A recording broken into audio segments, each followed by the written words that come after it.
Welcome in, Warchant TV, warchant.com. I'm Jeff Cameron alongside managing editor Ira Schoffel. Look behind us.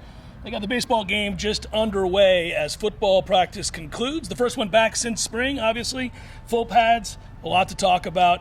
I think they were pretty satisfied. It's a lot to take in right now. They've got a lot of good players, Ira. Yeah, and they also have a lot, because they have the depth, they're able to do more at a time. So you'll have one offensive line and defensive line working over here, another group of offensive linemen and defensive linemen working over here.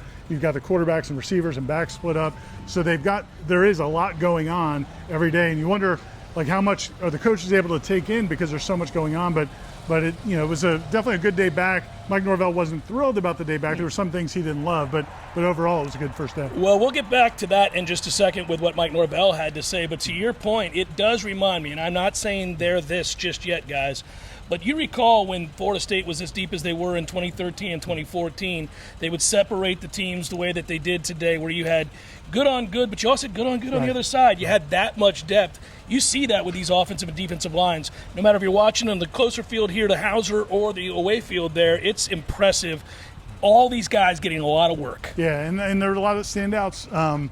Both, and I thought somebody was going to run over my microphone. No, you panicked. You're good, buddy. That would have been a concern. You're good. But yeah, no, there's it's kind of, again, a little bit overwhelming trying to see all the individual battles. But when you watch the defensive line, and we've talked about it probably after every practice, and we'll probably talk about it after every practice. You want to bring up Daryl Jackson's name? For the next few months. Me too. But Daryl Jackson is impressive. He's a load, man. And Jared Verse is what he's been. We talked to Josh Farmer today, and people can watch that video as well. He had some really good things to say about Daryl Jackson, who he played with in high school. He said when Daryl Jackson, when they were in high school, he was 6'3", 195 pounds, and he said he was bullying people then.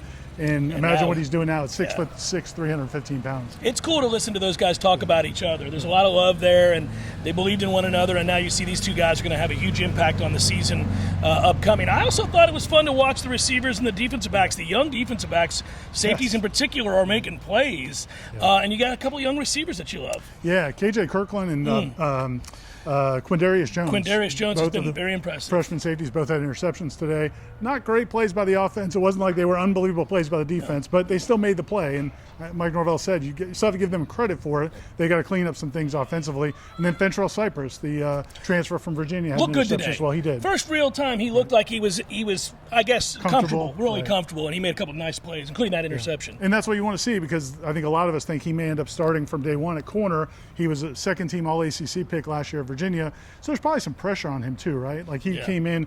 He knows that people knew about him. He was supposed to be the number 2 prospect in the country in the transfer portal, according to On3.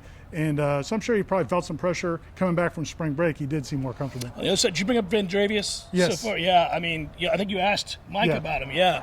So again, I don't know if I brought him on this or not. No, he looks really smooth. Has transitioned nicely. Think about how young he is.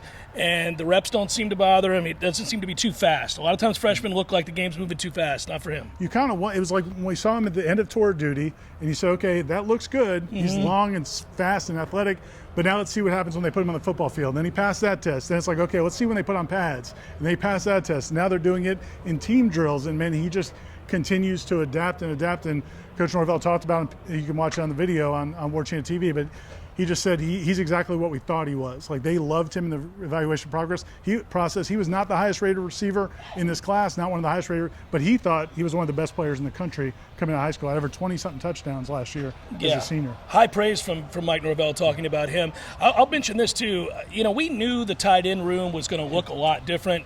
It got a makeover with more athleticism, more depth, a lot of size. But when you watch it, it's night and day now. You got 3 to 4 guys you feel really good about, 3 for sure. And the 2 newcomers, whether it's Morlock, who was great today. I know practices change, week to week. Some guys have good weeks, bad weeks, but Kyle Morlock was impressive today.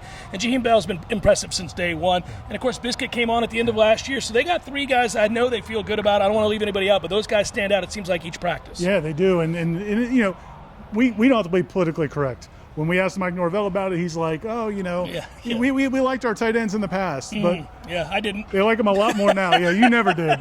I was okay on them, but you were never a big fan. But they're completely different now. It is, and it's going to be fun to see how he how he utilizes personnel, because, man, he's got a lot of really good running backs, a lot of good tight ends, a lot of good wide receivers, but you can only play so many of them at a time. They're deep, and they've got a lot of options. We talk about the fronts they can do with the defense because of the depth there. We talk about the depth of this offensive line battle, the depth in the tight end room, the receiving room. It's exciting, and we'll continue to, obviously document all this for you all week long. Thursday, there's another practice. There's a scrimmage on Saturday. Correct. We're not allowed to cover that, but there's a lot coming up. Yeah, and the only negative today, and we talked about it briefly at the beginning, was Norvell wasn't thrilled with the tempo. And I think what he was talking about wasn't during the plays. It was, okay, you finished a rep. How do you get back to the next rep? How does this group? How quickly do you? How much do you maximize your time? Yeah. He wasn't thrilled with that today, first day after spring break.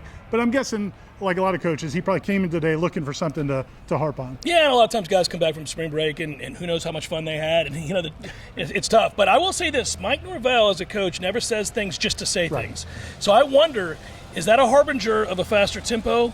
Maybe in the fall when they start, do they run a little bit more because they have the greater depth of talent now? It will be interesting to monitor and see. Obviously, we can only say so much, but I wonder if he wasn't intimating that they're going to run a little bit faster tempo this year.